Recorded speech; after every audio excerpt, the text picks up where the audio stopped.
nuclear weapons to attack its people and use a lot of force on its people. So these other countries were ganging up against such activities. Thank you. Thank you very much, Koski. So, as Koski, thank you, Vincent. As Koski alluded, today you are to have a discussion on Iranian accord, nuclear accord. So, I think that's where we are going to start. Let me hear from Roslyn what she has done on that with regard to what is the content of that accord, what were their success, what were the failures. Okay.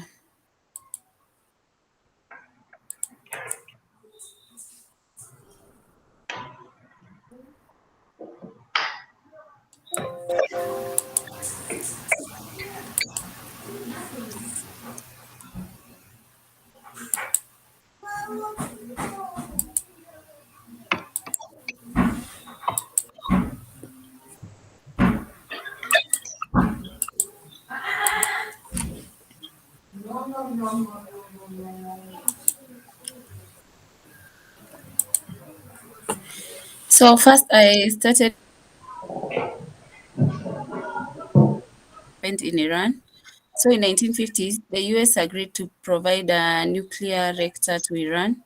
In 1968, Iran signed the Non-Proliferation Treaty. In 1979, the Iranian Revolution, whereby it happened, whereby they attacked the US embassy. In 1980 to 1988, US supported Iraq during the Iraq and Iran war. Then 1984, Iran started making nuclear bombs. Then on the Non-Proliferation Treaty, it was signed in July 1st, 1968, and became effective on the 5th of March, 1970. It had a membership of 189 states, and it was founded on three pillars, that is non-proliferation, disarmament, and peaceful reuse. Then this treaty was to be reviewed every other 5 years. The background: in 2002, Iran suspected to have nuclear facilities. It continued proceeding with nuclear development despite international opposition. 2006, UN imposed sanctions on Iran, followed by similar actions from the USA and the European Union. Bitter confrontation broke between Iran and the world powers. Then this led to crude oil prices went through a volatile period. An important thing to note is that Iran is very rich with oil.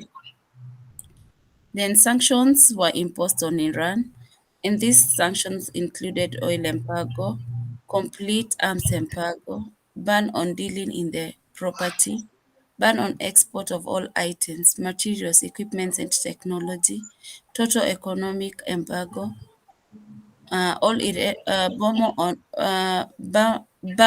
on all Iranian origin imports, sanctions on Iranian financial institution. This is banned.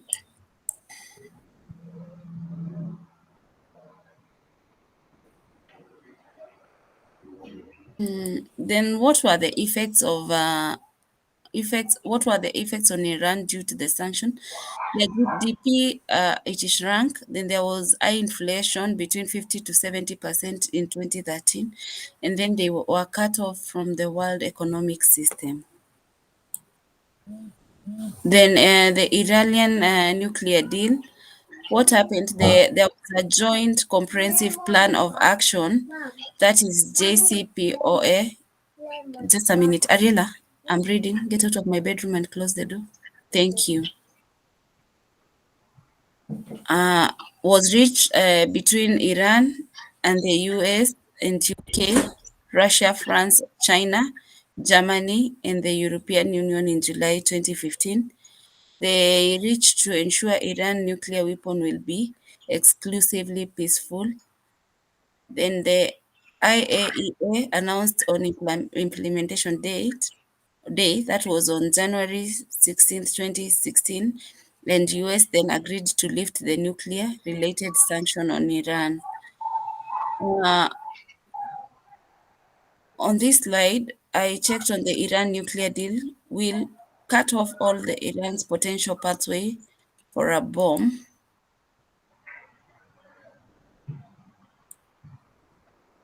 Highly enriched uranium at Nazi facility was blocked. Enriched uranium at Fordow facility was blocked. Weapons grade plutonium was blocked, and then convert attempts to produce fissile material was also blocked. The reasons why Iran agreed: the United Nations Security Council, the European Union, and the USA sanctions will be lifted. That's after they signed the treaty. And then Iran can freely trade in international market, borrow loans from the IB and World Bank, and then crude oils had declined. And given the economic sanction, Iran didn't have much to export. Then what were the terms of the deal? There was centrifuge limitation, level of enrichment limitation, facility limitation, stockpile limitation, centrifuge, R&D, and then Iraq rest. Then USA withdrawal from the deal. Donald Trump on May 8, 2018 withdrew from Iran nuclear agreement. Trump claimed that Iran is building a nuclear program. US to reimpose sanction on Iran. Germany, France, and UK concerned about Trump's decision. Israel Prime Minister supported Trump's decision. Then possible solutions. Maybe they rewrite the deal. Abiel, I'm reading. Get out of my bedroom. Diplomatic effort, role of European Union, political solutions. Thank you. Thank you very much, Roslyn, for your And sorry for the presentation. interruptions. That one is understandable, and that's the challenges of online classes, but it's okay. Now, let me hear briefly from Koske. And on this Koske, what I want you to note, possibly something that has not come out of through the presentation of Roslyn, that's what I want you to emphasize. Or let what has been said, you don't concentrate on that. I hope that is okay. It is clear, Daktari. Sure. Then the begin about directly going to the Iranian Accords. In 2015, Iran agreed a long-term deal on its nuclear program with a group of world powers that included US, UK, France, China, Russia, and Germany.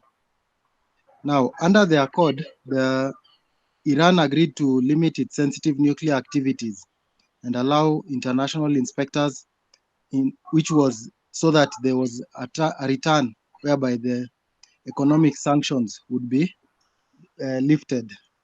There is the JCPOA, which stands for Joint Comprehensive Plan of Action, whereby some of the commitments set out under this Joint Comprehensive Plan of Action included whereby the Iran facilities, there were two facilities by Natanz and Forado, and thus in the which was being fed separately, but and it was being used to fuel the nuclear power plants.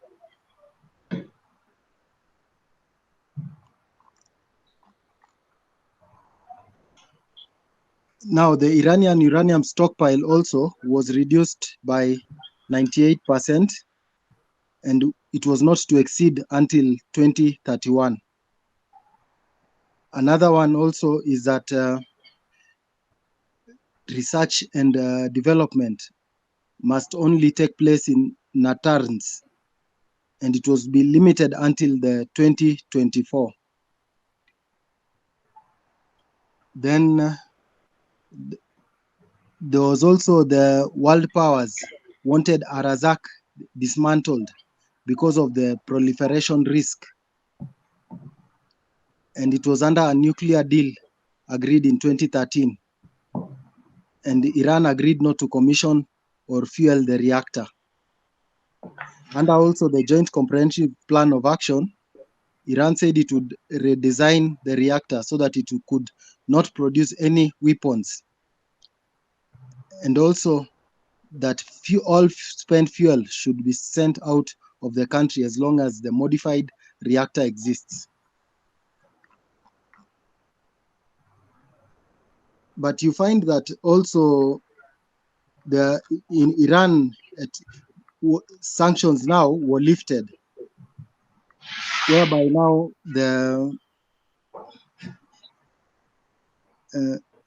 under the Iranian deal, Iran gained access to more than US dollars 100 billion of its assets frozen overseas, and was able to resume selling oil on the international markets. But also, even in 2018, as Roslyn had alluded, that President Trump also abandoned the landmark deal, and also the UK, Germany, and France also were opposed to the sanctions and set up alternative payment mechanisms aimed at helping international companies trade with Iran without facing US penalties. Daktari, that's all I did. But also we find that there was a timeline and also some requirements which touched on the enrichment of the uranium, whereby there were controls as to the production of Iran, also the uranium stockpiles, and also the research and development, and also on the Arak reactor. But also the Iran also violated some of these joint comprehensive plan of action, whereby in the first breach was in May 8, 2019, whereby Iran announced it would no longer be bound by limits on heavy water and enriched uranium stockpiles. The second was in July 7, 2019, whereby Iran announced it would exceed the 3.67% uranium enrichment limit designed by the Joint Comprehensive Plan of Action. And the third breach was in September 5th, 2019, whereby Iran announced it would cease to honor the limitations on research and development of advanced centrifuge imposed by the Joint Comprehensive Plan of Action. And also another breach, fourth, was on November 5th, 2019, whereby Iran announced that technicians would begin enriching uranium to 4.5% uranium at Fordo Enrichment Facility. And also the fifth breach was in January 5th, the last one, 2020, whereby Iran announced it would no longer be bound by any operational limits of the Joint Comprehensive Plan of Action. That's all I did, Dr. Thank you.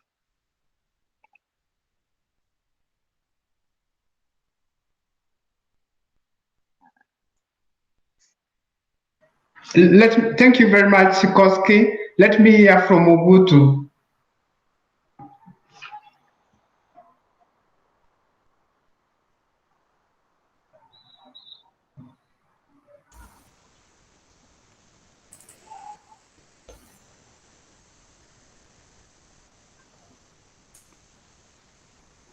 Yes, mnanisikiza? Are we okay? Are we all right? Yeah, sure.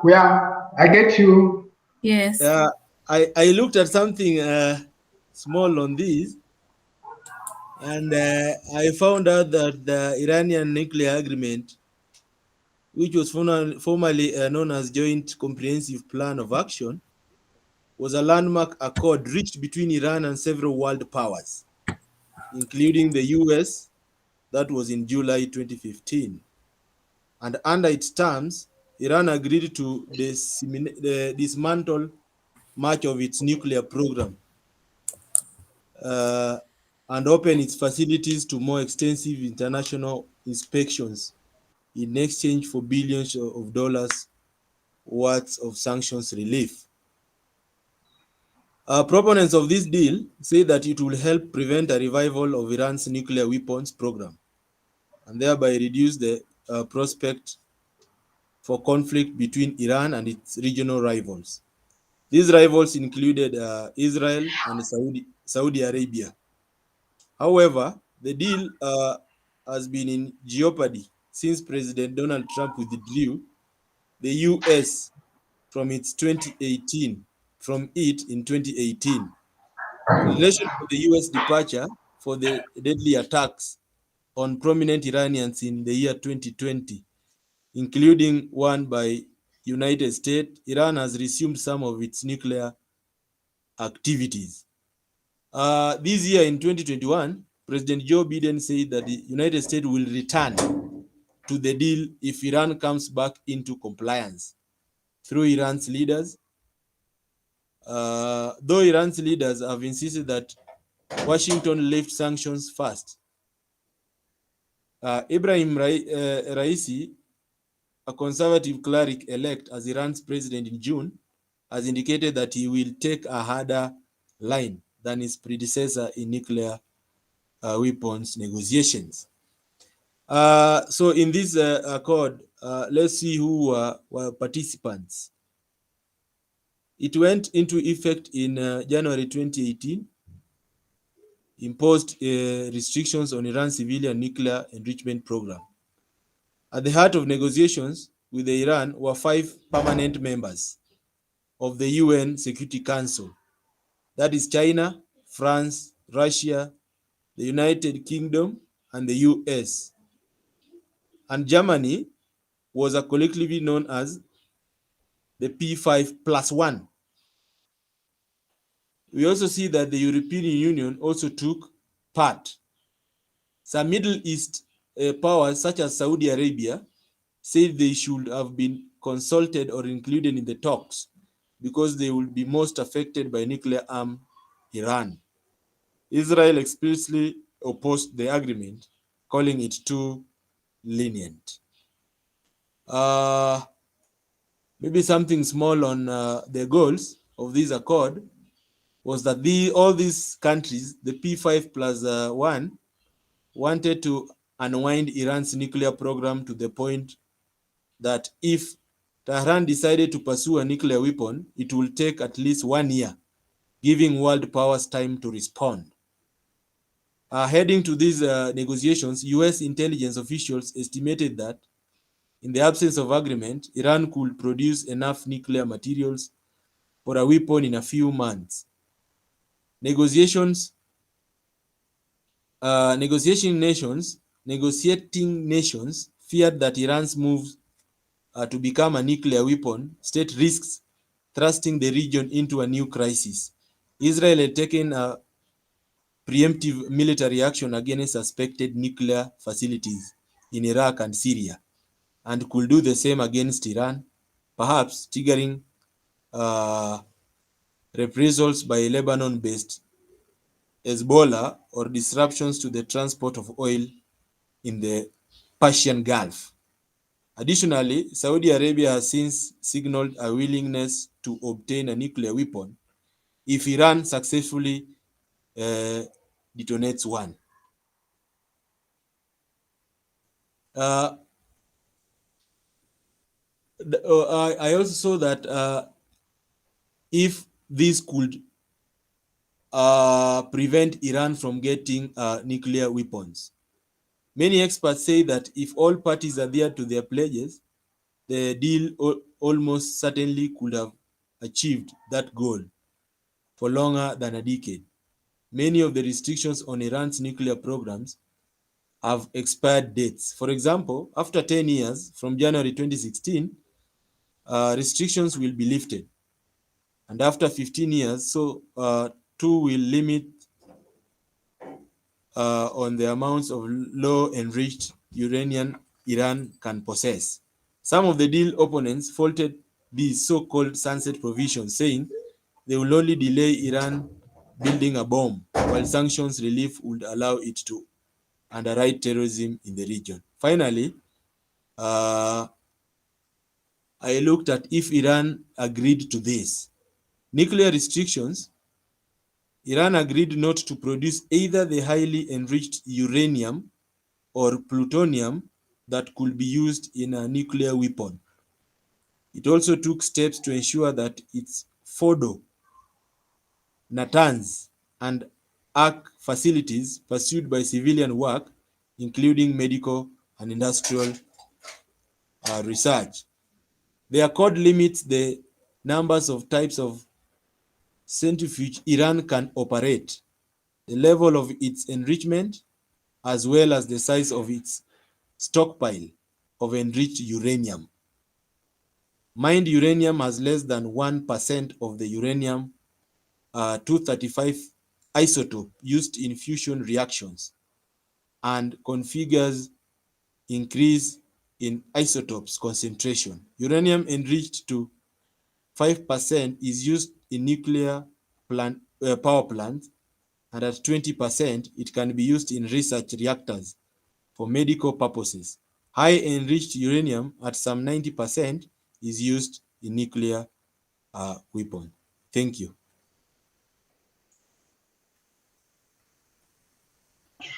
Thank you very much, Ogutu, for your presentation. You have delved a little bit deeper on this issue. Perhaps the question I'm still asking, do you think United States of America was justified in exiting the deal, the Trump regime? Koski.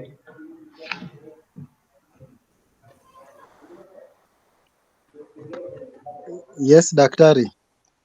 Do you think U.S. was justified in exiting the deal?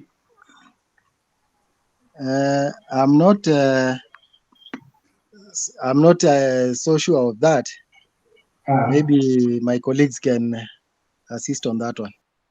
Okay. Yeah, I think. Roslyn. Roslyn. Yes, I personally, from where I think they were justified, because according to my presentation, in 1979, during the Iranian Revolution, the U.S. embassy was attacked. And so it's only US who knows how hard it hit them, as opposed to these other member states who are criticizing the US. So although generally the leadership style of Trump and the way he made his decisions was people could say sometimes it was irrational, but I think on this it was better to be safe than sorry. It's better they have a strained relationship which can be remained than the risk of having the US citizens killed at any circumstance. So I support Trump on this. Thank you. Roslyn Ogutu. I don't think they were satisfied by doing it, because if they were, then why is it that the next regime, that is this one led by Joe Biden, wanting to go back to the agreement? So I think it also depended on an individual president's perceive towards this accord. Thank you. Okay. Thank you very much. I want to thank you for your time to try to go through Iranian America and its studies that accord of 2015. At least now I'm aware that at least you have read the report and you have a clue what is the content of that report. Today, I want us to go through issue of defense expenditure and arms trade. That's what I want us to look at today. And if you look at where we are sharing, Roslyn, there is something I've shared there on the Great War of International Arms Dealing. That will be a documentary you will share with us when I tell you. But for the time being, you will locate it where it is because I know you're very good at that. Okay. So let me share my slide as we proceed.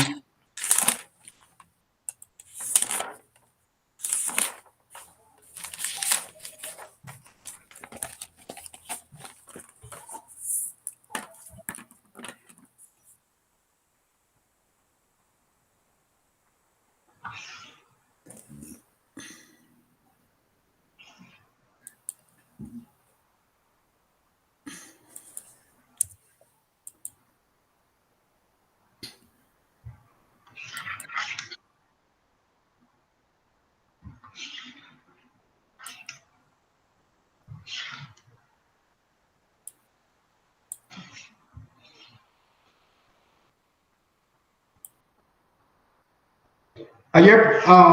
Okay.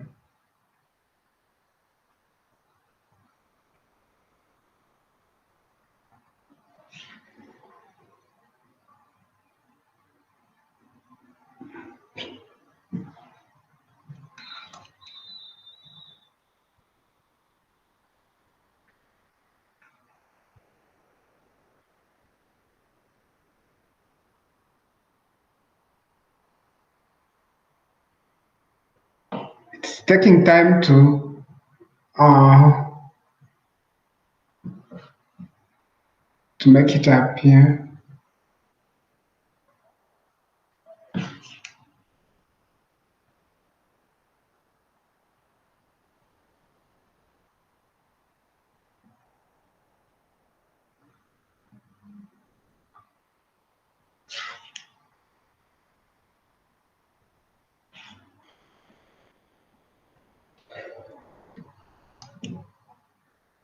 Are you seeing the slides? Yes, the slide is there, Daktari. You are seeing the content? Yes, Yeah. yes. Okay. So we are looking at European defense expenditure and arms trade. Um,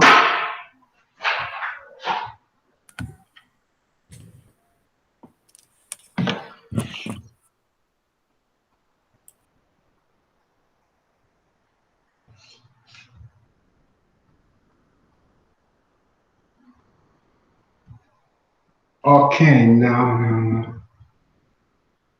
So let us have a brief overview of world military expenditure. Let us have a brief overview of world military expenditure. World military expenditure was around 1981 billion US dollar in 2020, an increase of 2.6% on 2019 in real terms. Total military spending accounted for 2.4% of global gross domestic product in 2020. The five biggest spenders in 2020 were the United States, China, India, Russia, and the United Kingdom, which together accounted for 62% of world military spending. US military expenditure grew by 4.4% in 2020 to 778 billion US dollar. China 1.9%, India 2.1%, Russia 2.5%, and the UK 2.9%, all increasing the military spending in 2020. Perhaps now the question I'm left asking, why do you think military spending increased in 2020? Ogutu.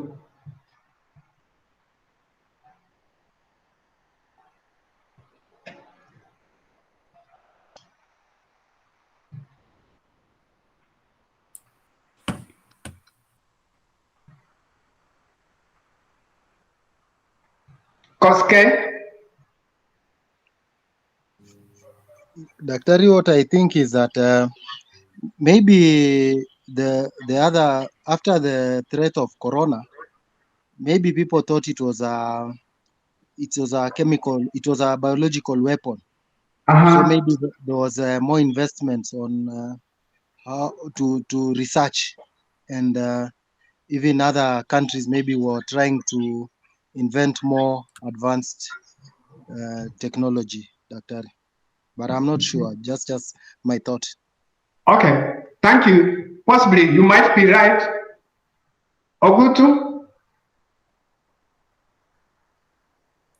Yes, sir. I think it increased due to the fact that we have a lot of crimes going on.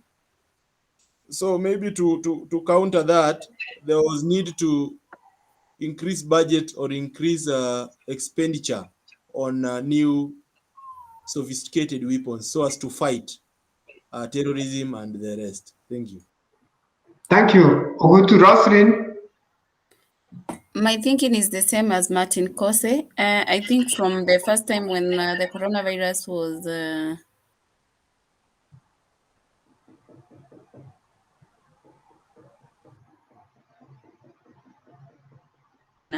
and then it is spread across the world, there were rumors that it was a biological weapon, and you find out that definitely if it's a biological weapon, most of the time you find the military being used maybe to respond to human needs. Maybe when people are dying, you will find the military being engaged to come and maybe bury and all that, including also fighting back.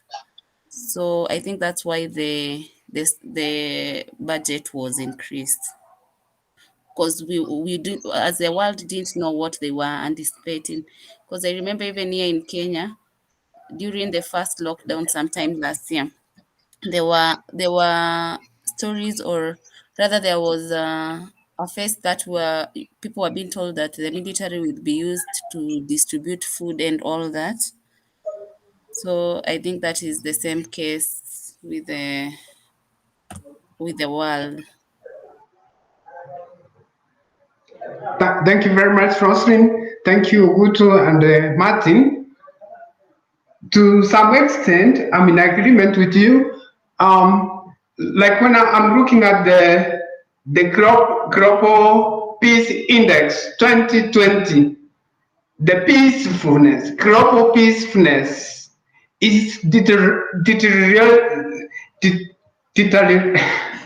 This word I don't know. It's going down.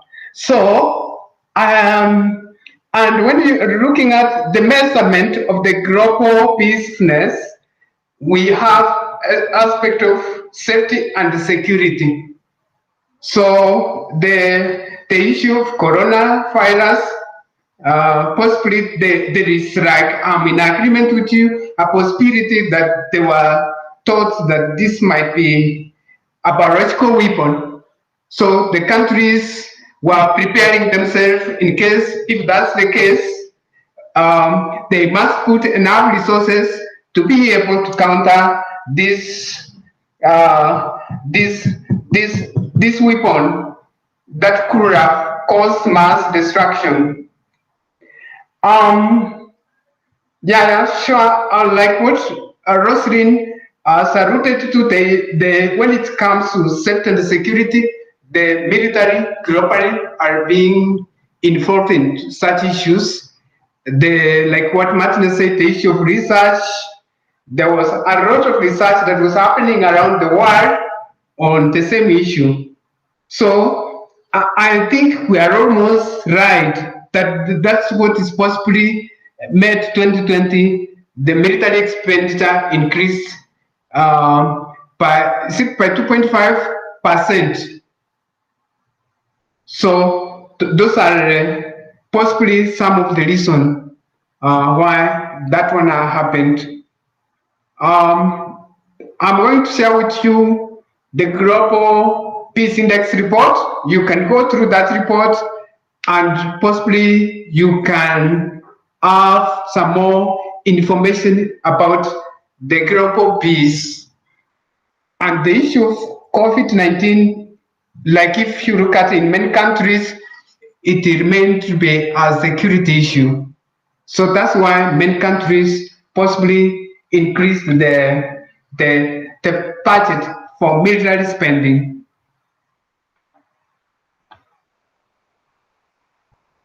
So let's have a look at um, arms trade in Europe.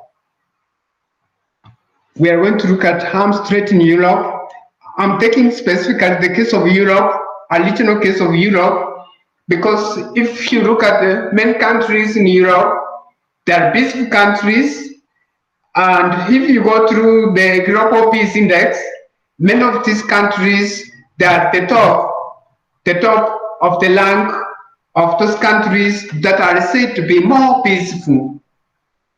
And now, if that's the case, when it comes to arms trade, it is very, very interesting to find that many of these countries are the ones that are making weapon and supplying weapon to those countries that are appearing to be less peaceful. Like Afghanistan is one of the countries that has been very low in ranking. A country like Iran, Iceland is among those countries at the top. A country like Denmark, these countries that are at the top of the ranking. But now, why how it comes that these are the countries that are doing a lot of arms trade? So let us go through this stuff and then we can talk about this. We can have a conversation on this issue. Like gun homicide rate over in Europe, we have 100,000 persons in Europe, European countries is relatively low. Spain, we have 0.12 or Serbia 0.6 compared with the United States, which is 3.43. In fact, the homicide cases in US, they're going up. I don't know whether it's because of arms regulation in US. Owning a gun in US is very easy compared to owning a gun here in Kenya. They don't have stringent arms control measures there. The number of firearms per 100 people, Serbia, we have that 7.8. Netherlands, we have 3.7. Switzerland, we have 45.3. United Kingdom and France, we have 500 warheads, nuclear warheads. In terms of nuclear sharing, German, we have 20 nuclear warheads, Belgium 20, Netherlands 20, Italy 18. What is the problem? Despite claiming to be defenders of human rights, European countries continue to sell arms and weapons to countries with dubious human rights records and countries where war crimes and crimes against humanity have been committed. I looked at this area. These countries in peaceful index, they are appearing that at the top of the rank, but these are the countries notorious in selling arms to countries that are low in lands like Afghanistan, Syria, Yemen, South Sudan. They're getting their weapons from those countries. So we have some question on this. So let us try to look at cases per cases. Like United Kingdom, defense expenditure in 2020 was about 69.2 billion USD. Percentage of GDP is 2.2%. Arms export in United Kingdom was 1.393 million USD. The fact here, Britain has become Turkey's main defense partner after signing a fighter jet deal for 124 million USD. So you can see the amount UK is doing trading with other countries. That's one case. We are talking of Turkey, and there are more other countries. Let's have a look at France. The defense expenditure 2020 is about 52.7 billion USD. Percentage of GDP is 2.1%. Arms export 2,226 million USD. The fact about France maintained close economic ties with its former African colonies in terms of armed trade and has military presence in most conflicts in the region. Morocco 10 million USD, Algeria 20 million USD, Egypt 900 million USD. And another case, if you look at the conflict that's happening in the Central African Republic, France is one of those countries that are supplying weapons in France. So I think one of these days, I think one of you needs to do the case of Central Africa, the conflict in Central African Republic, and tell us what's happening there. So, but France was the colony of Central Africa Republic. So that's another case. The case of Spain, we have defense expenditure 2020 about 17.4 billion USD, percentage of GDP 1.4%, arms export 486 million USD. The facts about Spain, the previous socialist government sold the Gaddafi administration ammunition, including cluster bombs, although forbidden under international law. According to Spanish media, in the first quarter of 2015, Spain exported to Saudi Arabia the amount of 447.6 million USD. That's according to Cypriot accounts. According to Cypriot accounts, 196 million for 2015. I was speaking with one of my friends from Nigeria, was telling me that the conflict that's happening in the northern Nigeria, the issue of Boko Haram, most of the weapon Boko Haram they are using to cause devastation in US, they are getting this weapon from Liberia. Not Liberia, from Libya. The reason being, Gaddafi administration during his time, he bought a lot of weapons from these countries like Spain. And when his regime was brought down, people were able to access Hamaris, and much of those weapons that are causing chaos in the part of the Western Africa, they're accessing the weapon from Libya. So the most weapons that are being used in northern Nigeria, the Boko Haram people, they're getting it from their links in Libya and other sympathizers in the Middle East who are supporting their terrorist activities. Italy, when we look at Italy defense expenditure 2020, it's about 28.9 billion USD.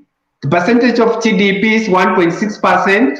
Arms export 802 million USD. The fact about Italy, the main recipient is Turkey with the amount of 238 million USD. Let us look at about the case of Germany. Defense expenditure 2020 was about 52.8 billion USD. Percentage of GDP 1.4%. Arm export 2813 USD. The fact about German arms export to Saudi Arabia, they have contributed that war in Afghanistan, war in Mali, and they have been fighting against ICC. So those terrorist organizations in Mali, so you can see some of the weapons that Germany is supplying in the region, they are able to access those weapons. That's what they are using for those wars.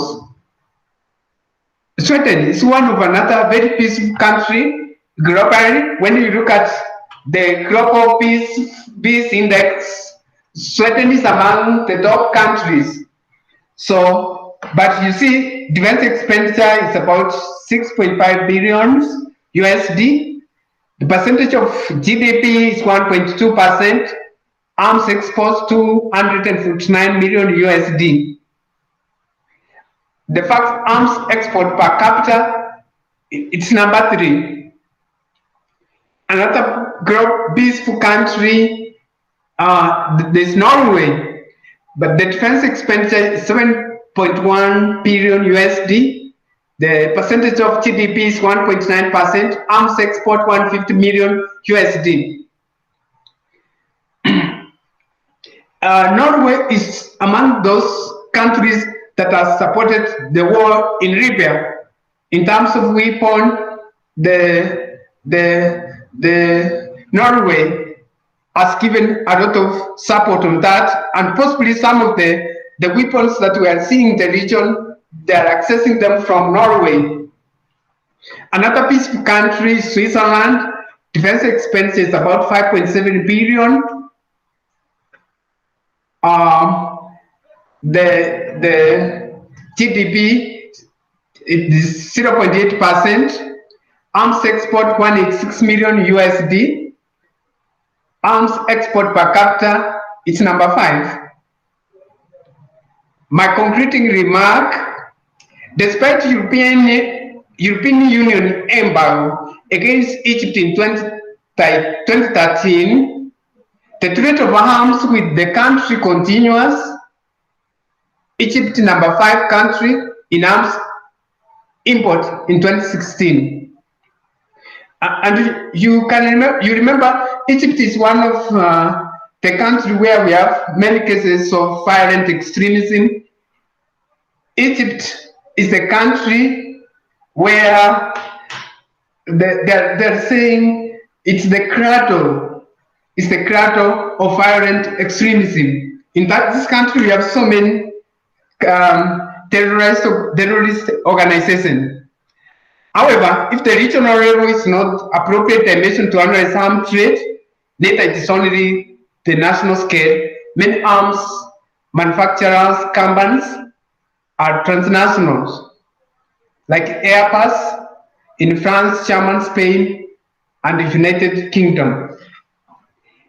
In fact, if you look at the conflicts that are happening in Africa, we don't have African companies that are manufacturing this weapon. This weapon, we are accessing them from European countries, others from US, Canada, Russia. Those are the countries that are supplying weapons that are causing a lot of devastation in the global south.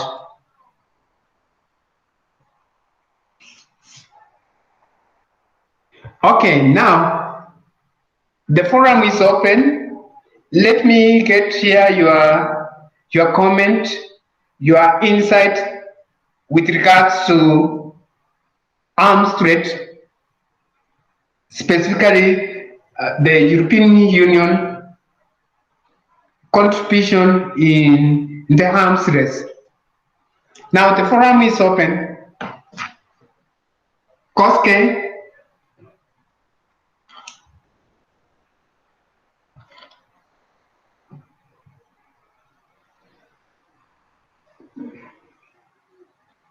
Yes, Daktari. Thank you for the insights.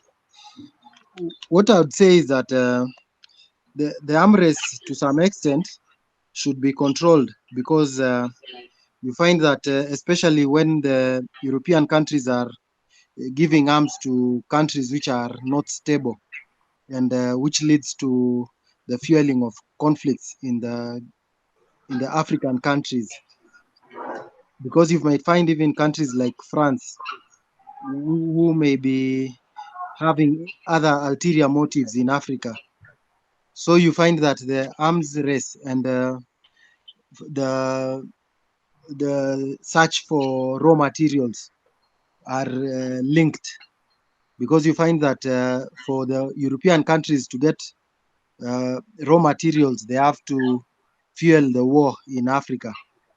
So the arms race, I think, should be controlled, and the bans should be put on was countries which are not stable. Thank you, Doctor. Thank you very much, Koske, for your comments. Let me get here from Mokutu. Okay, sir. It has both positive and negative implications, more so on the economy of the world.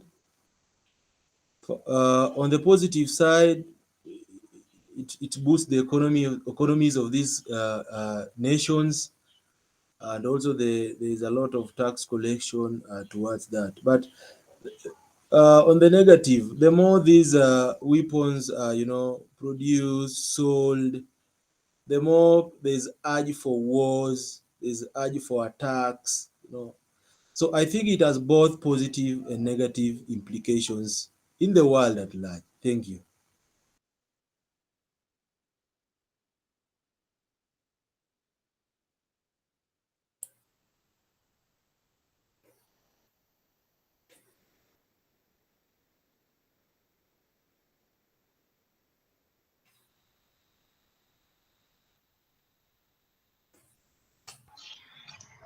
Thank you very much. Rosalind, your comment? For me, I can say it is a good presentation. At least it shows the value the world that is putting into this uh into this issue of arms trades, and the impact that it has on the world. And when you check on this, when we are checking on the European defense expenditure, we check on Norway, we check on these countries, everything is being replicated. So that means the arms trade is something that the world very holds what very dearly to, or rather, it's very important to the world. Yeah. Thank you. Thank you very much, Rosalind, for your observation. Um, yeah, I think I've tried to give a brief summary, and I think that is everyone is able to understand. In the next class, I'm going to give you an assignment. You are going to research on non-proliferation regimes and organizations. Non-proliferation regimes and organizations. That's what you'll be tackling, and you are going to have the presentation when we have the next class. Pardon, research on non-proliferation regimes. Non-proliferation regimes and organizations. Okay. And let me ask you, Rosalind, are you able to share with us that documentary? You got Yes, it? yes, I can. Yeah, let's have a look at it because it's about harmless. Yeah, and arms trade. It's about the issue of arms trade. Yeah, sure.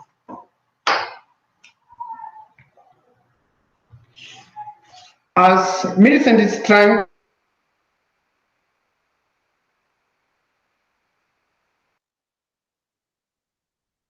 to share. Let me you. I want you to take note on this.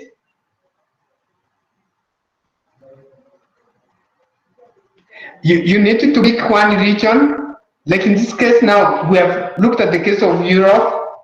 You can either pick in Africa or whichever region you want and try to find out whether that region has a common position on the illicit proliferation of arms, circulation, and trafficking of small arms and light weapons. You pick one of the region, and then you find whether this region has a common position on the illicit proliferation, circulation, and trafficking of small arms and light weapons. Okay, then you find what are the success, opportunities, and challenges. Then you find out what are the success, opportunities, and challenges. Is that clear?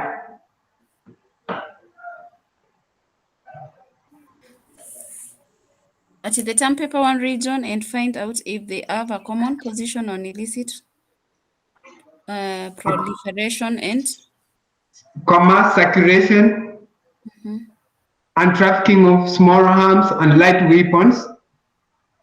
trafficking of And then what are the successes, opportunities, and challenges?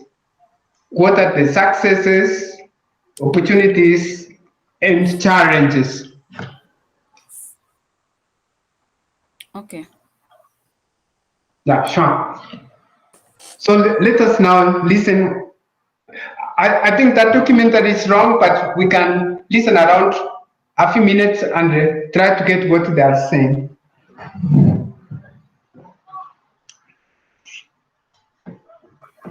La Collective One International Arms Dealing. Okay.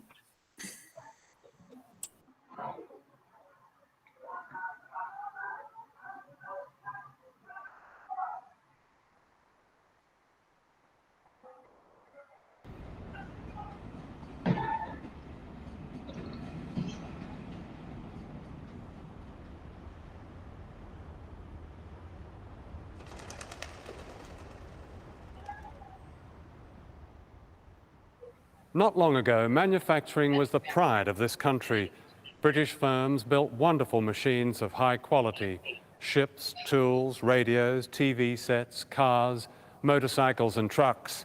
In fact, the motor industry was once our biggest single manufacturing industry. Not anymore. This is part of what's left of the mighty Leyland Company in the town of Leyland in Lancashire after it collapsed. 25 years ago, Leyland produced 500 commercial vehicles every day. Today, like most of British industry, tens of thousands of jobs have gone forever. Of course, industrial deserts like this are not hard to find, with the exception of one industry in which Britain is still a world leader. Indeed, it has 20% of a world market, second only to the United States.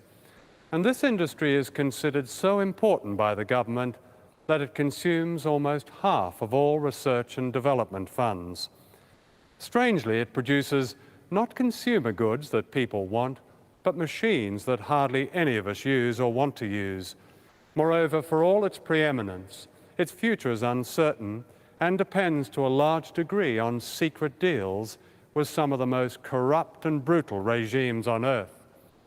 One of the biggest manufacturing industries in Britain at the close of the 20th century is arms. Returning to work! With ClickUp, our calendars have never been more in sync. Now our project timelines, meetings, and work events are all in one place. What's not going as smooth is getting my allergies.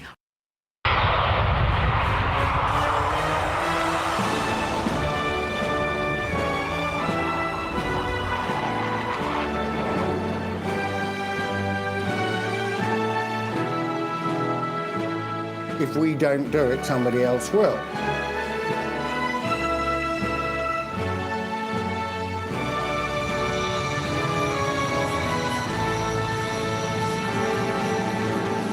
we are, as a nation, extremely responsible in the way we export lethal weapons.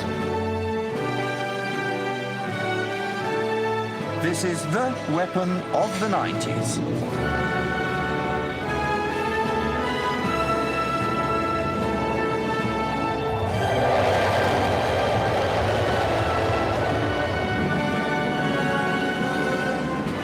Last year, for the first time, we achieved 20% of the world market for orders.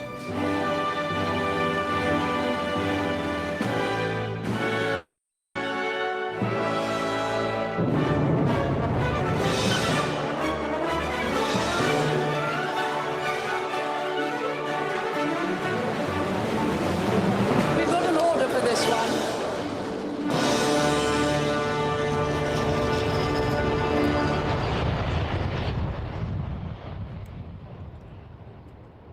This is the Manchester warehouse of the largest dealer in small arms in the world.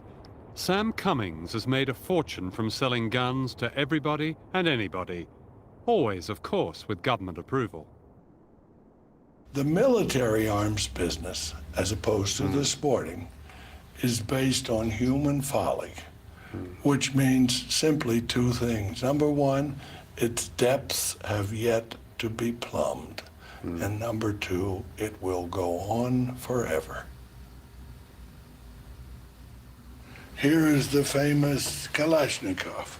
I would say conservatively that over 30 million Kalashnikovs have been made. That's a lot of rifles. Now, who would you sell this to? We have offered Kalashnikovs to the Gulf states, the Arab states of the Gulf, as those are licensable. We sell it under HMG license only to any government.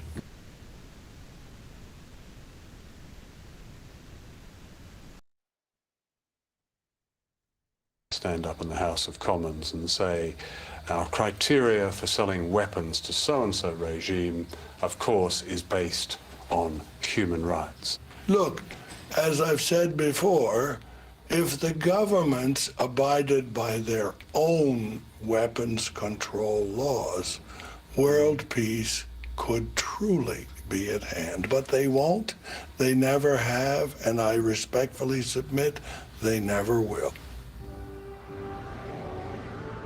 During the Thatcher years, the British economy was effectively militarized. 1 in 10 workers in industry now work on military material. The Ministry of Defence is industry's biggest customer, spending more than £23 billion a year. In order to pay for this, Britain sells arms to almost anyone who'll buy them. The biggest and best arms deals often end up here at the Ministry of Defence. The MOD runs the Defence Services Organisation, or DESO. The word sales was dropped a few years ago, and the front office moved to the West End. DESO is a sort of hard-sell international arms broker, overseeing 80% of British arms exports to developing countries, many of them run by unsavoury dictatorships. It wasn't the Tories that boosted the modern arms trade, it was Labour. In 1966, Dennis Healey, then Defence Secretary, set up the Defence Sales Organisation with these words: while the government attached the highest importance to making progress in the field of arms control and disarmament, we must also take what practical steps we can to ensure that this country does not fail to secure its rightful share of this valuable market. How do you feel about that statement today? I don't feel all that happy about it, but remember this was at the time when the Cold War was really at its height.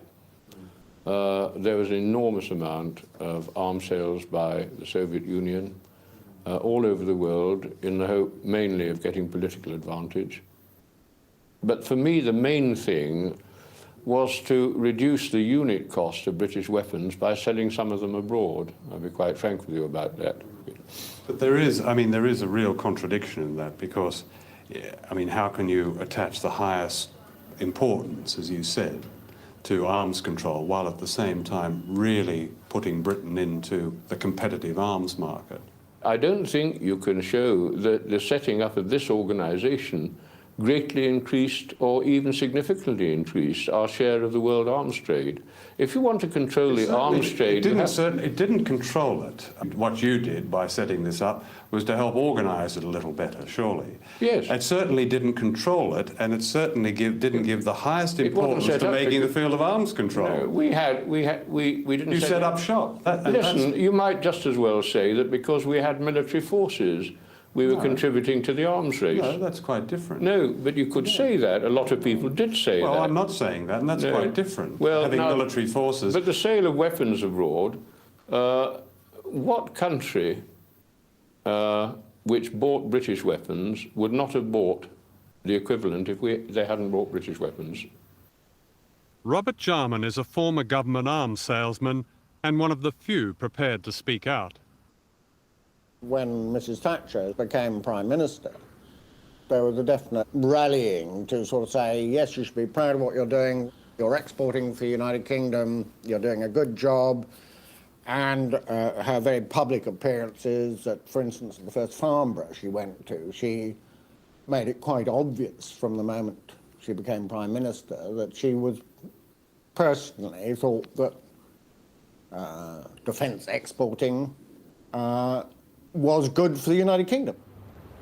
If you're a favoured regime, you can pick up anything from a high-tech Challenger tank for £2.5 million each, plus VAT, to missiles to the very latest in cluster bombs. And the easiest terms are available, such as the sale to Indonesia of 24 of these Hawk fighter aircraft. The deal worked like this.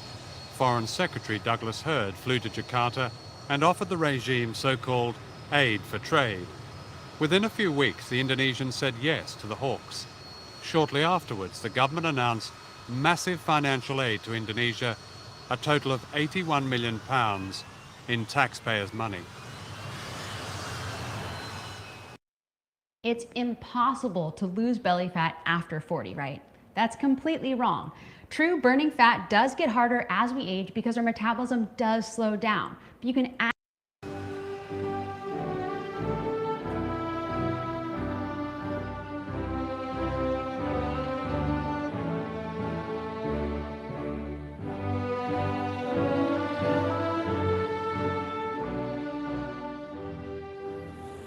This is the Cabinet Office in Whitehall.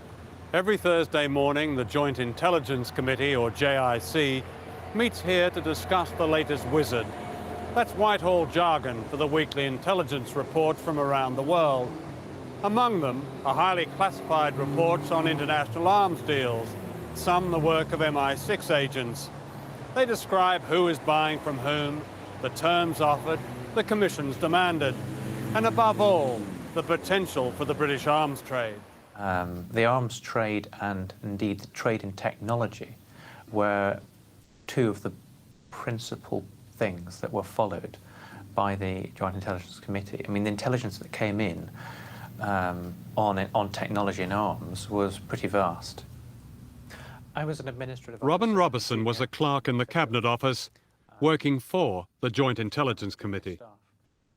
And what was the Prime Minister's particular interest in this? I was told she was the only Prime Minister ever to attend Joint Intelligence Committee meetings.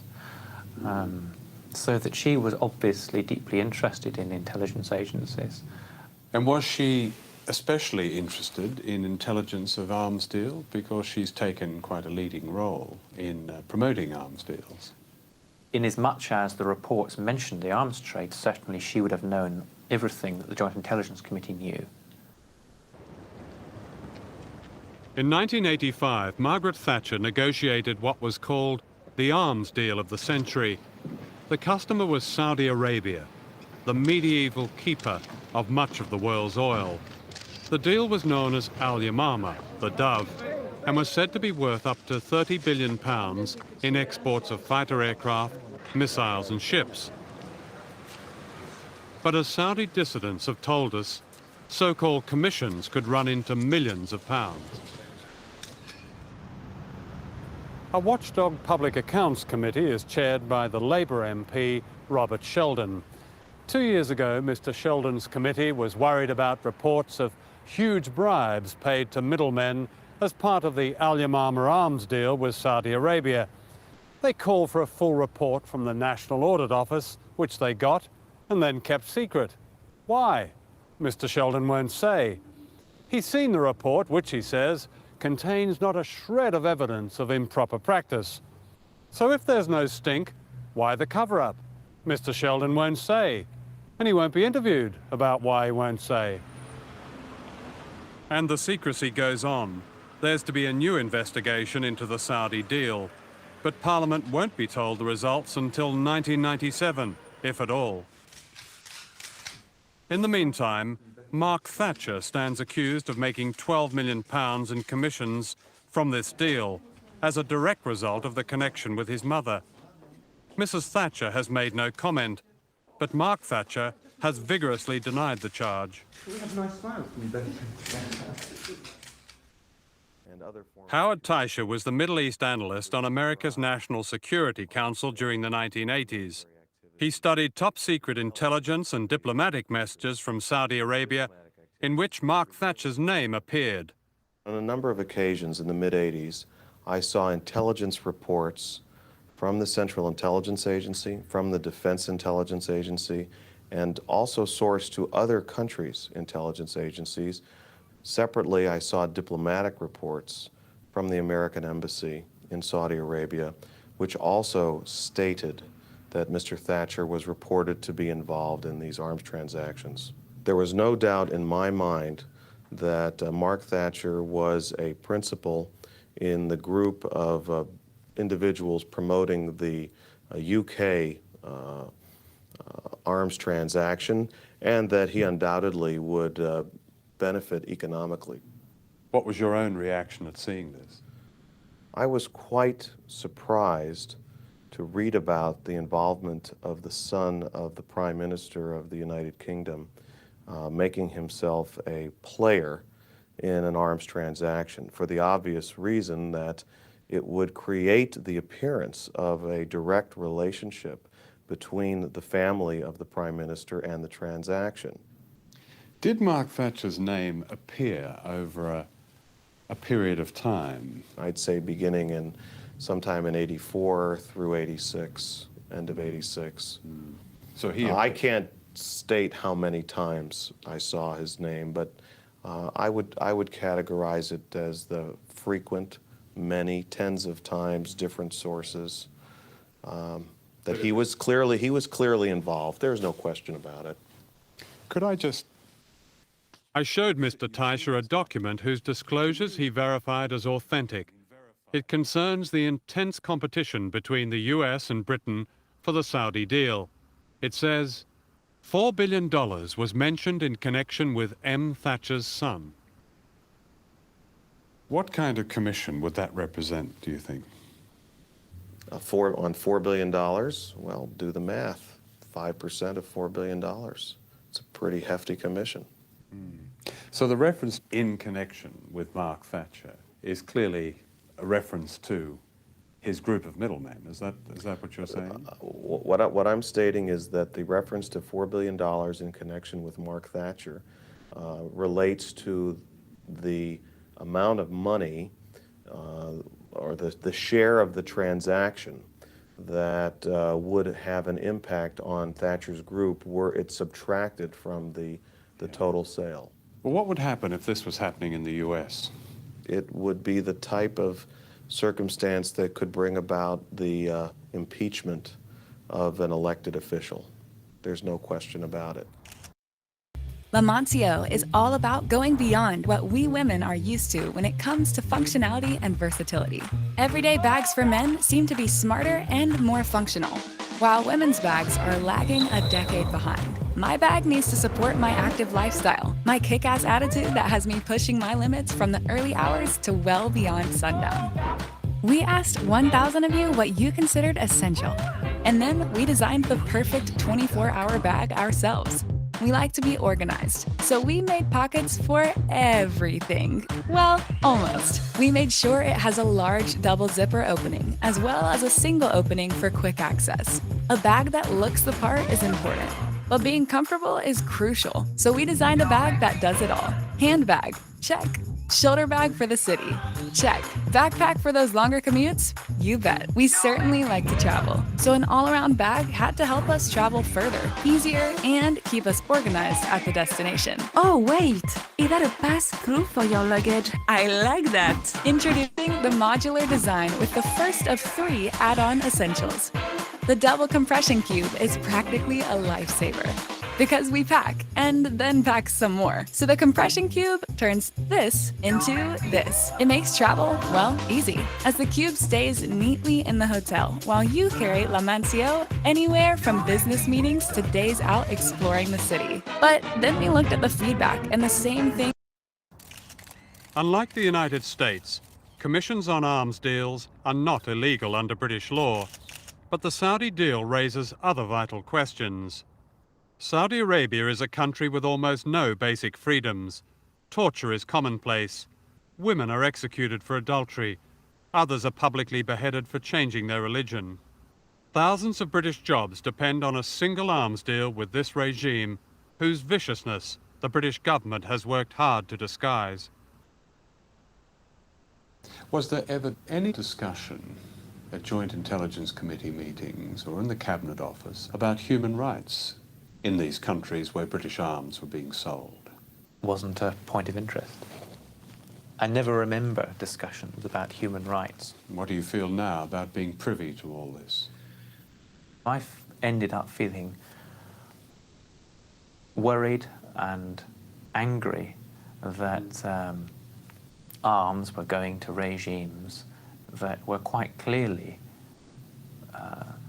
behaving in the most disgusting way towards their own people, and yet it seemed that the intelligence information that should have been stopping the arms trade was possibly helping it.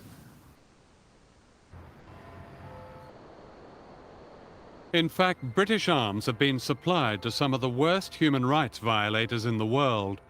A British-made torture chamber was supplied to Dubai. British armoured cars took part in the Sharpeville massacre in South Africa. British communications equipment helped the Ugandan tyrant Idi Amin. Today, Britain is arming Turkey, where MPs are jailed for speaking out and journalists murdered. Nigeria, where there are public executions and torture. Chile. The list is too long for inclusion in this film. According to Amnesty International, few regimes are so casual about mass murder as the Suharto military dictatorship in Indonesia.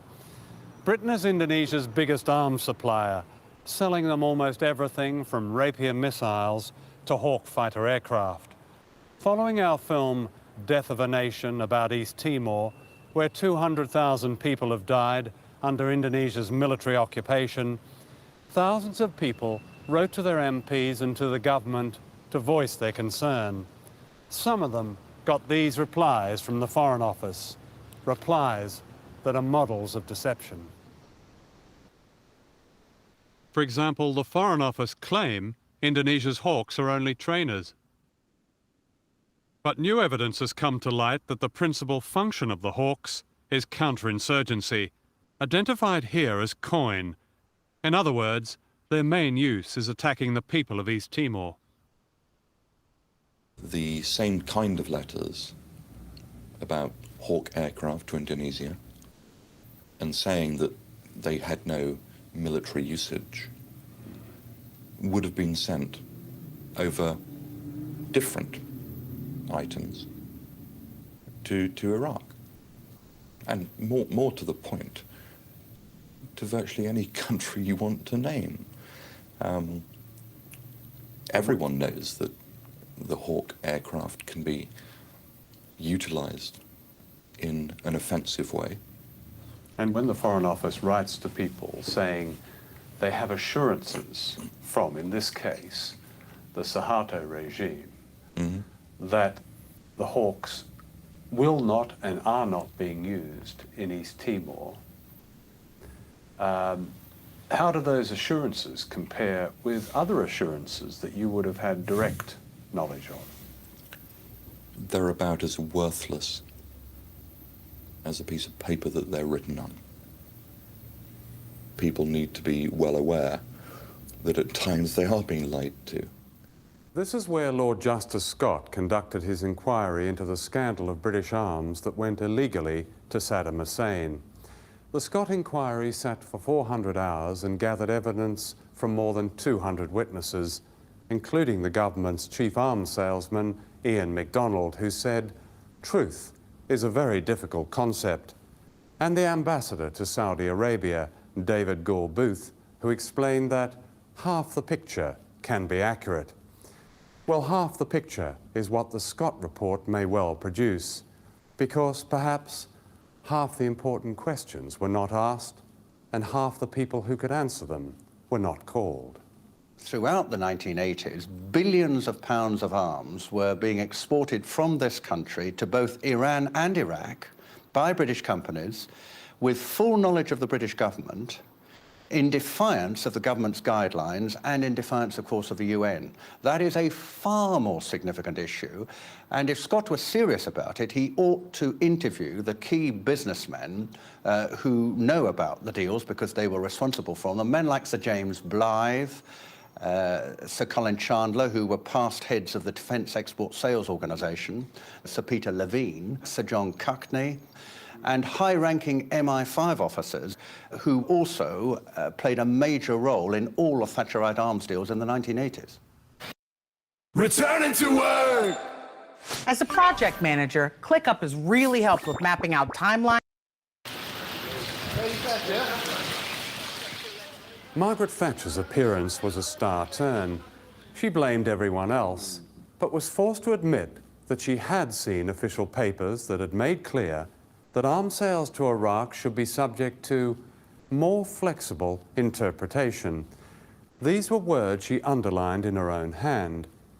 Yet on April the 21st, 1989, she told the House of Commons, "The government have not changed their policy on defence sales to Iraq." As the chief arms salesman said, truth is a very difficult concept. The truth is that as soon as Thatcher took power, her ministers courted Saddam Hussein. A procession of them went to Baghdad. Lord Carrington, Cecil Parkinson, John Nott, John Biffen, Paul Channon, William Waldegrave. In 1981, Douglas Hurd tried to sell Saddam Hussein an entire air defence system. And when in 1985 Britain banned the sale of arms to Iraq, the flow of British arms and money did not stop. In '86, Alan Clark, then Trade Minister, led the way back to Baghdad. In '88, David Mellor, then a Foreign Office Minister, joined Saddam Hussein on his famous visitor's couch. While Mellor was being entertained in Baghdad, Saddam ordered the gassing of 5,000 Kurds in the town of Halabja.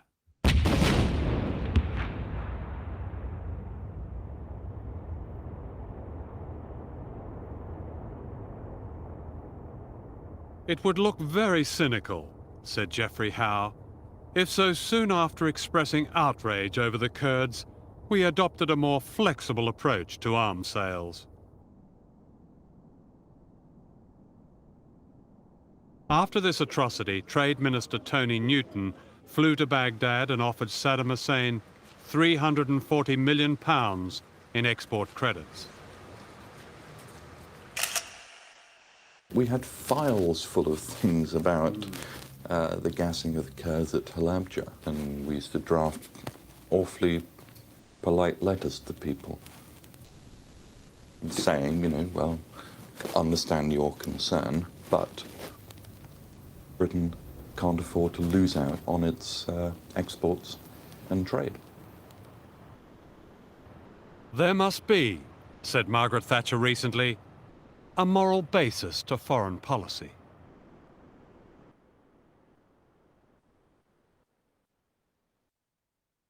The story of the arms trade under Margaret Thatcher is exemplified by the extraordinary downfall of the Astra Company. Astra was formed in the early 1980s, and throughout the 1980s grew by a series of acquisitions, and the last of which was a company in Belgium called PRB, which Astra bought in late 1989. It subsequently transpired that that company was involved in a whole series of contracts which were going to countries other than that which was stated on all the documentation, and in particular that company was involved in making parts for the supergun. So the PRB was involved with sending the supergun secretly to Iraq? Via Jordan, yes. Via Jordan. PRB had a contract on its books which was involved in the propellant for the supergun, and that was going via Jordan. Mm. Now, the new chief executive of Astra began to investigate this, didn't he? Could you tell us what happened there? Once Chris Gumbley found out about the supergun propellant contract, both he and the former chairman, Gerald James, initiated an investigation of a whole series of PRB contracts.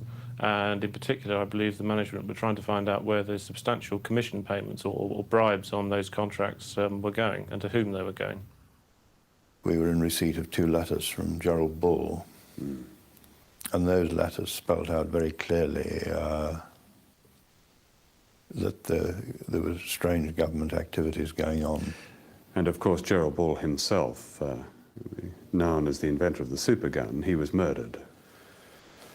He was killed an hour after Gumbley had left him, but he had made it quite clear to us not only that we were being used extensively for covert purposes, but he also made it clear that there was a vast network of corruption involved as well. In 1984, Britain and Jordan agreed an arms deal worth £207 million. Once again, a huge and secretive arms deal bore the personal stamp of Margaret Thatcher. When did your suspicions about the Jordanian deal really start to worry you?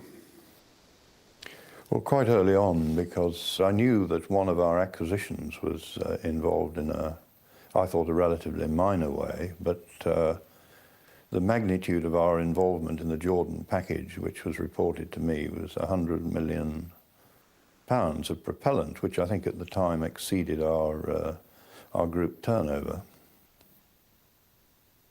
And you weren't aware of this? Absolutely not, no. How could you not be aware of it? Here was 100 million, if you say that.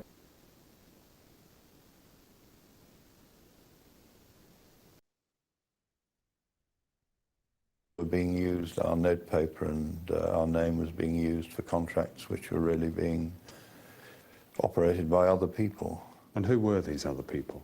I think it was IMS, a company owned by the, or what it was owned by the Ministry of Defence. It was a separate organisation from Defence Sales, which handled what I would term perhaps the more covert activities of the government.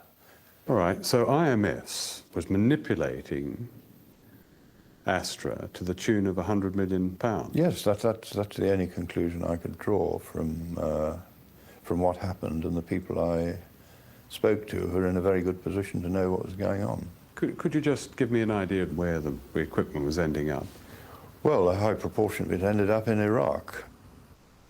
There are photographs showing ammunition boxes, clearly with the lettering RO as to Royal Ordnance, and Iraq, and the date of the letters of credit, which would seem to confirm that position. Used in the Gulf War? I would think almost certainly used in the Gulf War, yes.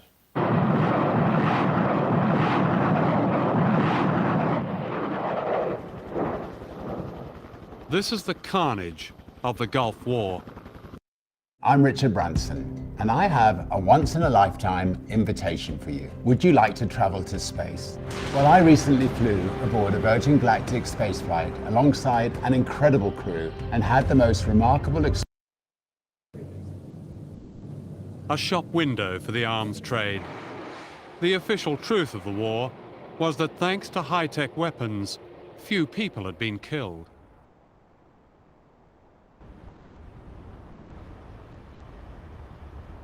As you saw in the Gulf War, there is now an expectation that significant conflicts can be fought with minimal casualties.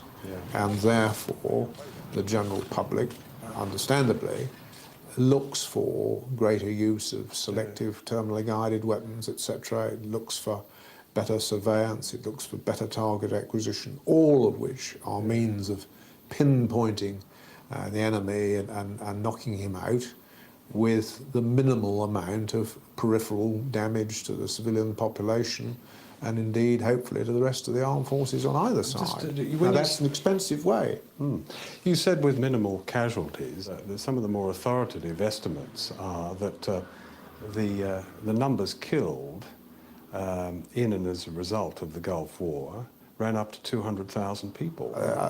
Certainly people died, and every death is thoroughly regrettable, obviously, but it could have been a long, protracted slogging match in which the United Kingdom and indeed the Allied forces could have taken considerable casualties. Now that, fortunately, didn't happen because we have a greater regard for life, I think, than some other nations do. And that may be historical, it may be all sorts of things that cause... How do you justify such a statement, which seems quite an important one, that we have a greater regard for life than other nations do? I think I merely deduce that from the fact that we are moving down the path of more intelligent weaponry, as I say, that can pinpoint the enemy, rather than having masses of infantry and going into combat on a sort of even exchange basis. In spite of the fact that perhaps 200,000 people did die in the Gulf War. Not on our side.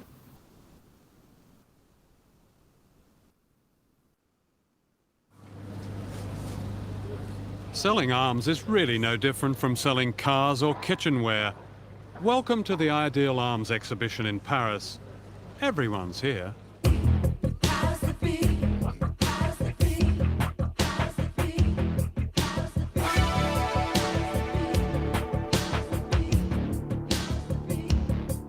like a tough game, no rules. Some you win, some you lose. Competition good for you. To die, to be free. They're the powers that be. They like a bomb-proof Cadillac, air-conditioned old tap, backseat gun rack, platinum hubcaps.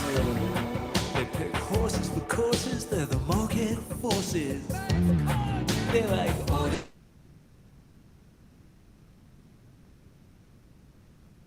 TV. They're the powers that be. If you see them come, you better run. You better run, run, run. You better run.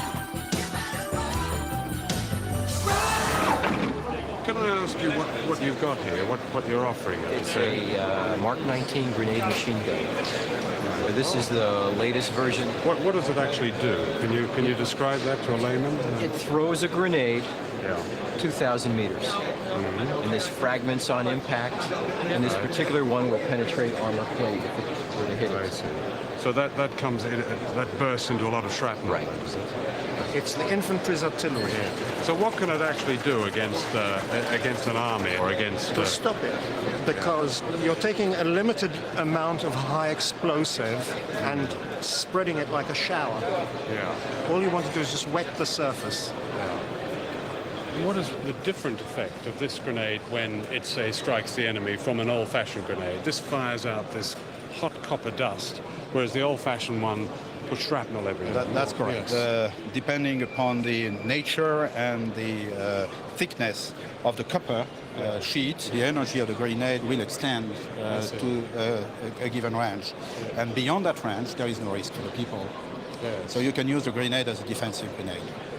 On display here is the ERINT, the Extended Range Interceptor, which is an anti-tactical ballistic missile. It utilizes a whole different technology in that this is a hit-to-kill weapon. There is no warhead in this missile.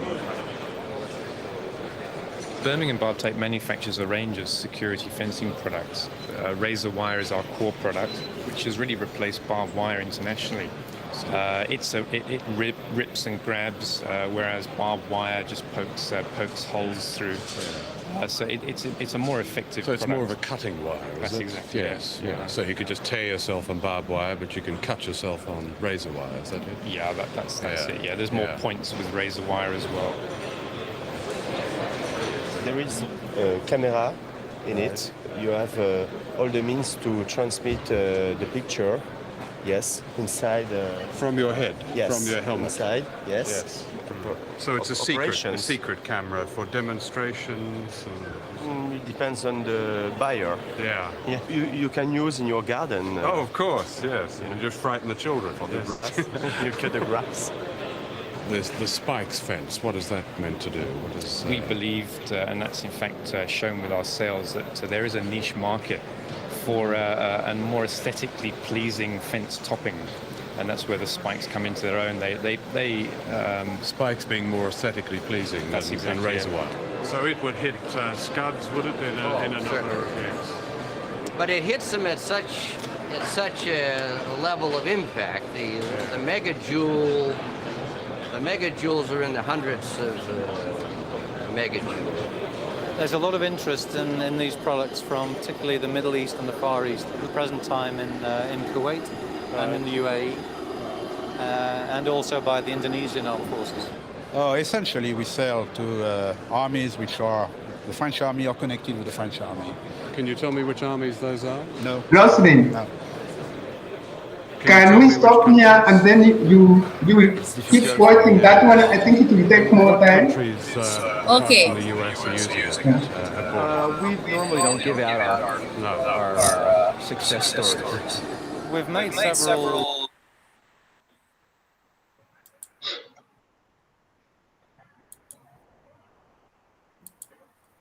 Thank you, Rosalind. In this documentary, like I wish to hear from you. What are you getting out of it, Koske?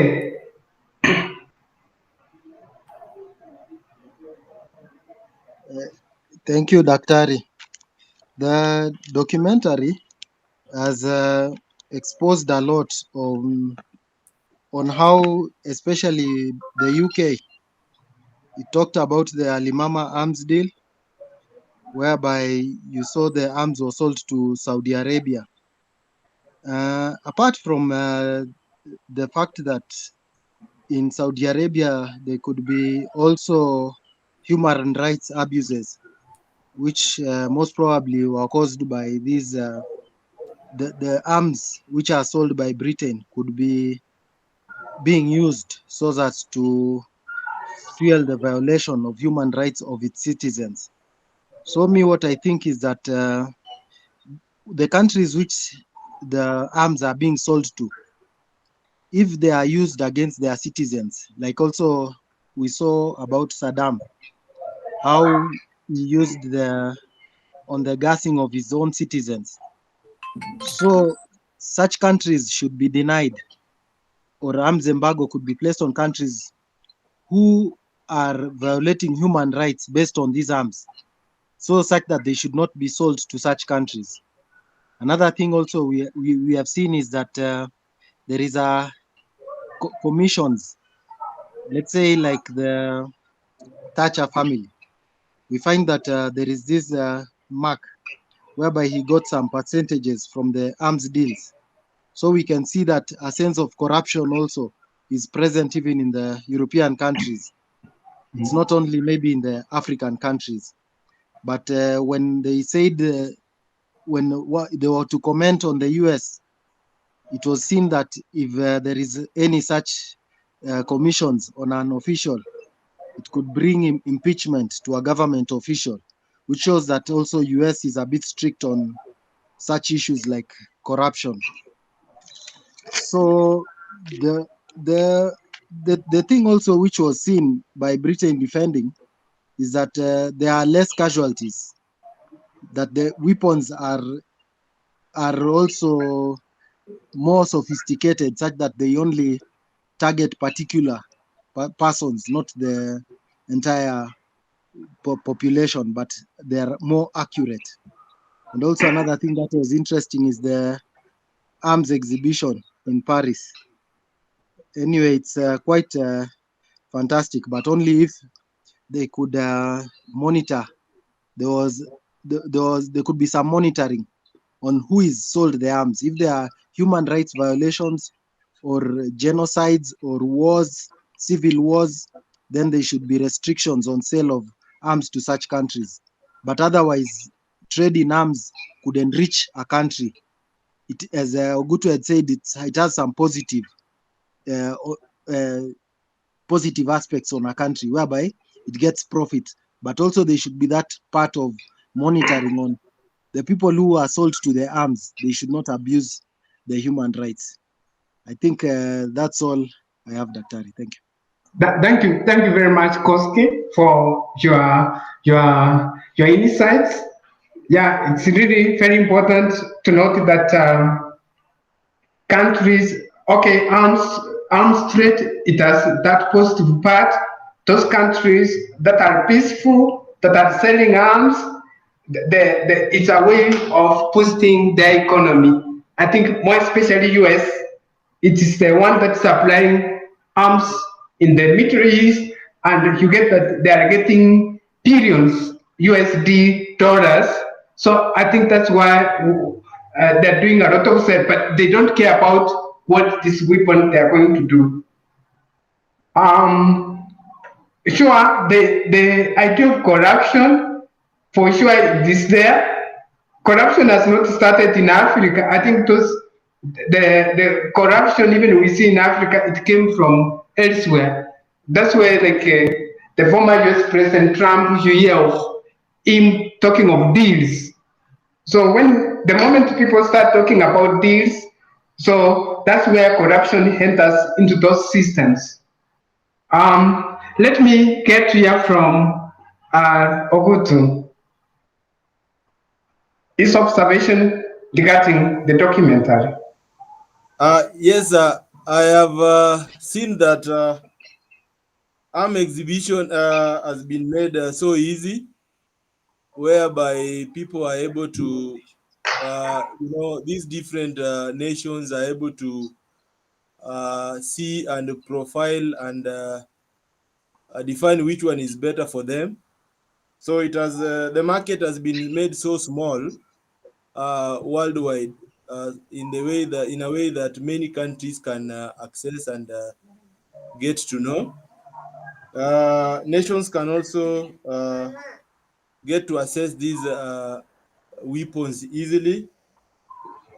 Basically, the world has been made a small village as far as arms is concerned. People are able to, see, import, and maybe use to on the attacks to attack their enemies. And this has also boosted the economies of these different nations, because as you have seen in the video or in the clip, a lot of money is used. So these monies are used to boost the economies of these nations. Hence, the livelihoods of their citizens is enhanced. Thank you. Thank you very much, Okutu, for your insights. And finally, let me hear from Roslyn.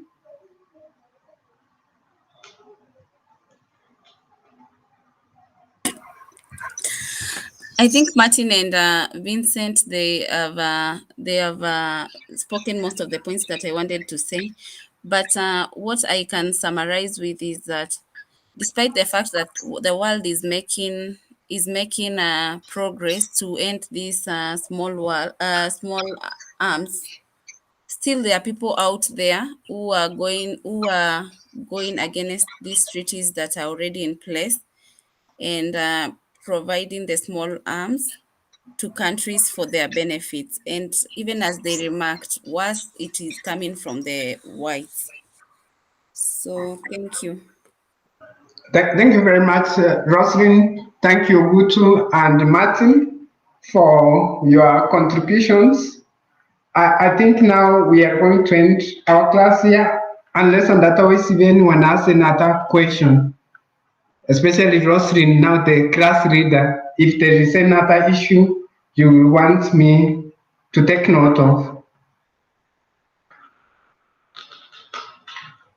There's nothing, Mwalimu, just maybe you share the notes for 802 and the ones that were not able to be shared online, and then also for 816.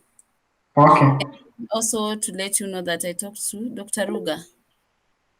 He said I Mhm. write email with all our with our admission numbers. I did. So next week I'll talk to Dr. Muoka.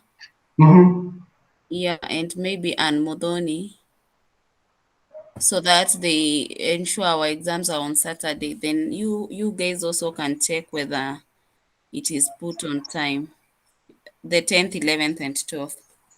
Okay, okay. Yeah. That's the right procedure. Yeah. Let me hear from Koske. Daktari, I would just have one request.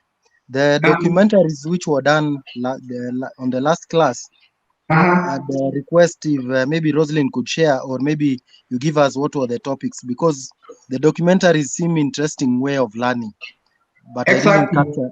Yes, yes, we didn't see all of it on the previous documentaries, but I'd wish if I could get the subject. Maybe I can search for it, or maybe Rosalind can share. Thank you, Doctor. Sure, sure. Rosalind, are you able to share with them?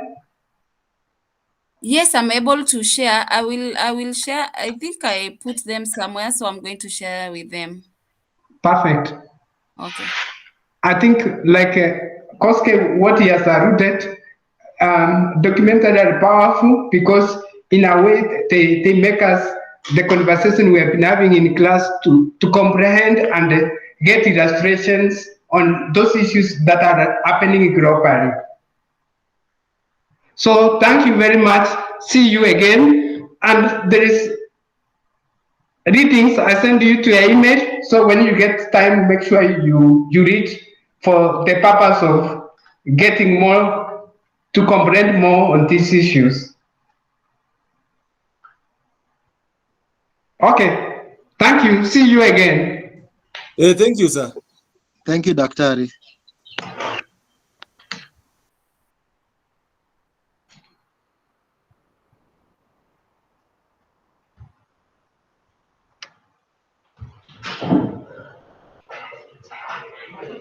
Yeah, sure.